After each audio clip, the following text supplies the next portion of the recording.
माध्यमातून या तरुणांच्यासाठी तारा हे प्रशिक्षणाची योजना राबवलेली होती।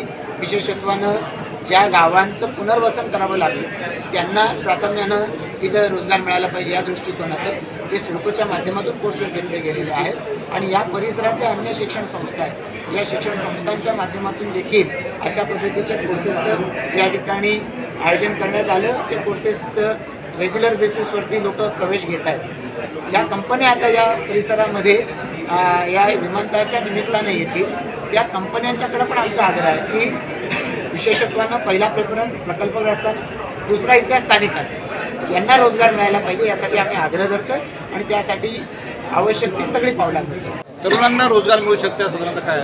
मी आत्ताच आपल्याला सांगितलं 81 कंपन्या याच्यामध्ये आल्या ज्यांची रिक्वायरमेंट अंदाजे 4,500च्या घरामध्ये आहे आणि 3,500 तरुणांनी आज ऑनलाईन नोंदणी पण केलेली आहे। त्यामुळे या सगळ्यांना इथं नोकरी मिळू शकते। फक्त त्या कंपन्या सिलेक्शन करणाऱ्या आहेत। आमचं काम या कंपन्यांच्या पर्यंत हे तरुण पोहोचवणं याचं नियोजन CKT कॉलेजच्या माध्यमातून केलं जातं आहे। निश्चितपणानं एकीकडे इंजिनियर्स, लॉ प्रोफेशनल्स, त्याचबरोबर MBA, त्याचबरोबरीनं वेगवेगळ्या पद्धतीनं फायनान्शियल सेक्टरमधले, अकाउंटिंग सेक्टरमधले या सगळ्या अशा जॉबची या ठिकाणी उपलब्धता या कंपन्यांनी दर्शवलेली आहे। येणाऱ्या कालावधीमध्ये या अशा पद्धतीचे मेळावे सातत्यानं घेऊन या सगळ्या तरुणांना योग्य त्या पद्धतीची संधी मिळणं या दृष्टिकोनातून आम्ही प्रयत्न करू। या परिसरामधल्या CKT कॉलेज आहे, असं अन्य टेक्निकल कॉलेजेस आहेत, या सगळ्याच्या माध्यमातून यांना चांगलं प्रशिक्षण मिळेल याची व्यवस्था करू। माननीय पंतप्रधान मोदीजी यांच्या नेतृत्वाखाली, राज्याचे मुख्यमंत्री देवेंद्रजी फडणवीस यांच्या नेतृत्वाखाली वेगवेगळ्या योजना या तरुणांच्या प्रशिक्षणासाठी येत आहेत। स्किलचं ट्रेनिंग त्यांना दिलं जात आहे आणि त्यामुळे या परिसरामध्ये खूप मोठी संधी इथल्या तरुणांना मिळणार आहे। त्यासाठी त्यांना मदत करणं या भावनेतून आज हा मेळावा आयोजित केला। याच भावनेतून आम्ही यापुढेही काम करत आहोत।